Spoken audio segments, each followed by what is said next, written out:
Salam alaikum à toutes et à tous et bienvenue sur ma chaîne YouTube.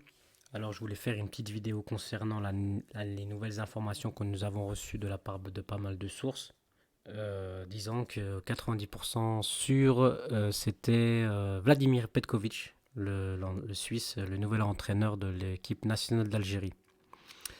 Alors je voulais vous donner mon avis et concernant ce choix de la part de la fédération algérienne. Alors pour ma part, je trouve que c'est pas un mauvais choix. J'aurais préféré Bouguera, euh, mais euh, je ne sais pas si Bouguera a refusé ou ne se sentait pas déjà prêt. En tout cas, pour moi, Petkovic, c'est un bon choix. Petkovic, c'est qui? Petkovic, ça a été quand même l'entraîneur de l'équipe de Suisse pendant 6 ou 7 ans. Il a laissé un très très bon souvenir aux Suisses. Les Suisses sont très reconnaissants envers son travail. Et 7 ans avec l'équipe de Suisse, c'est vraiment une belle référence. Ce n'est pas rien. Donc c'est un bon entraîneur. Certains diront il n'a pas il a pas de titre, etc. Et tout. Moi, pour ma part, si tu me dis avant, avec tout ce que j'ai entendu sur les critiques de la fédération, tu me dis qu'à la fin, finalement c'est Petkovic, eh ben, franchement, je suis content. Entre ce qu'on m'avait dit et ce qui finalement se fait, se finalise avec ce choix de Petkovic, moi pour ma part, je suis satisfait. Alors oui, moi pour ma part, j'aurais préféré Majid Bouguera. Mais ça s'est pas fait, je sais pas, on ne connaît pas les tenants et les aboutissants, on ne sait pas si Bouguera a refusé, on ne sait pas si la fédération elle a pensé à Bouguera, etc. Donc moi, voilà, tant qu'on ne sait pas tout, on va pas donner des conclusions à certaines choses ou pas. Donc Vladimir Petkovic, nouvel entraîneur de l'équipe d'Algérie. Alors,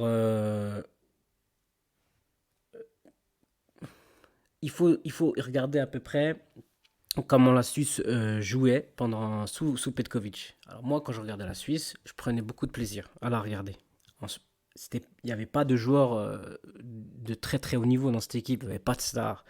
On peut citer quelques joueurs comme Shaqiri, comme Chaka, comme le défenseur de Manchester City, j'oublie toujours son nom. Et ils ont un très bon gardien, Sommer. Ils avaient une belle colonne vertébrale. Mais c'est pas non plus des noms voilà, que tout le monde connaît. L'équipe de Suisse a toujours été des bons joueurs, corrects. Ils jouent dans des bons championnats, dans des bons clubs. Mais ça n'a jamais été des stars. Il n'y a jamais eu de Mahrez, par exemple, dans cette équipe. Donc là, on peut voir que finalement, en termes de ce que la Suisse proposait, c'était pas mal. C'était vraiment pas mal. Euh, ils ont réussi à éliminer la France. Ils étaient menés 3-1, on se rappelle, dans l'Euro. Regarder la Suisse, c'était toujours un plaisir sous Petkovic. Il y avait pas de, C'était une équipe joueuse qui arrivait tactiquement très bien en place. Et c'était vraiment un plaisir à regarder la Suisse. Si pour moi, si c'est la même chose avec l'équipe d'Algérie, je signe tout de suite. Oui, à dire les avantages, les points forts de Petkovic, c'est ça. Ça a été une régularité, une rigueur tactique à cette équipe de Suisse qu'il a réussi à donner à cette équipe de Suisse. Il a réussi à qualifier la Suisse pendant les deux euros. Il a fait des plutôt bons parcours. J'ai vu que pour l'Euro 2016, ils se font sortir par la Pologne. Ça a été un échec par contre. La Suisse doit éliminer la Pologne, c'est ce que je pense. Après, ensuite, la Pologne, c'était quand même top 10 Europe, top 8 européen à ce moment-là. Donc on va dire c'est un peu explicable. La Pologne, c'était pas n'importe qui. Il y avait Lewandowski, il y avait une belle équipe à ce moment-là. En 2021, 2018, ils sont sortis par, si je ne me trompe pas, par la Suède en huitième de finale. Pareil, euh, la Suisse aurait pu quand même passer ce huitième de finale. Et si tu me dis la Suisse part en quart de finale, ça s'explique, il n'y a pas de souci. Mais le huitième, c'est vrai que ces petits matchs qu'ils ont perdus, qui leur ont pas permis de passer ces huitièmes de finale, ça doit rester en travers la gorge des Suisses. C'est pas, ça aurait pu être mieux, un meilleur parcours déjà en passant ce huitième de finale, mais bon, ça reste correct. Euh, et enfin, le dernier Euro, avec, bien sûr, on se rappelle tous de ce match France-Suisse, où la France voilà, mène 3-1 dans ce match-là. Et ensuite, on a vu quand même ce changement radical dans le mental des Suisses qui n'ont pas lâché. Et ça, voilà, ça, c'est l'entraîneur. C'est l'entraîneur. Donc ça, c'est ce qu'on appelle, voilà, c'est ce que je pourrais appeler les qualités de cet entraîneur. Par contre, il a des défauts, je pense. Les défauts de Petkovic, je pense, en termes dans les critères, c'est son manque total d'expérience en Afrique. Il connaît ni les dessous, il connaît ni les climats, ni rien du tout. Donc il va venir, il va tout apprendre sur le tas. Après, moi, Petkovic, euh, je pense que ça va être une personne qui pourra largement s'adapter. Nous, tout ce qu'on veut, c'est un entraîneur qui donne, voilà, qui donne le meilleur schéma tactique par rapport à nos joueurs. Et je pense qu'il va travailler et qu'il va réussir à faire du mieux avec les meilleurs joueurs qu'il a. Et moi, je suis optimiste. Je ne vais pas vous dire que 100% sûr, ça va être bien, mais je ne vais pas vous dire 100% sûr, c'est un désastre.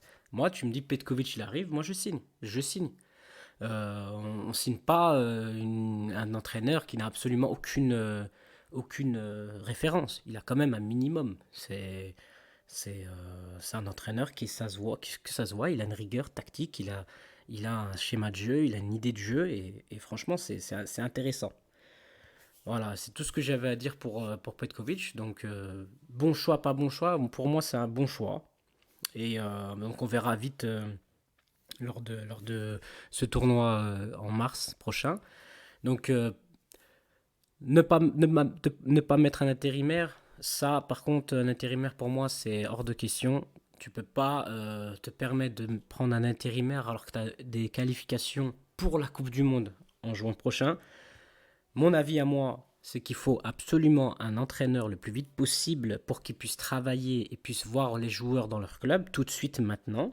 Il est très important de voir que l'entraîneur puisse visualiser les matchs de nos internationaux, que ce soit en Afrique, que ce soit dans le Golfe et en Europe.